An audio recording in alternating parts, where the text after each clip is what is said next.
மெல்ல நகரும் இந்த நாட்குறிப்பில் வன்மையாய் நீ வந்து சேரும் மாயம் என்னவோ செய்கிறாய் நீ என்னாயுள் எல்லைகள் போலாகிறாய்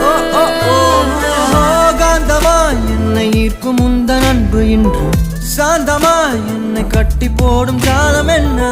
கேட்கிறேன் கூரடி பெண்மையே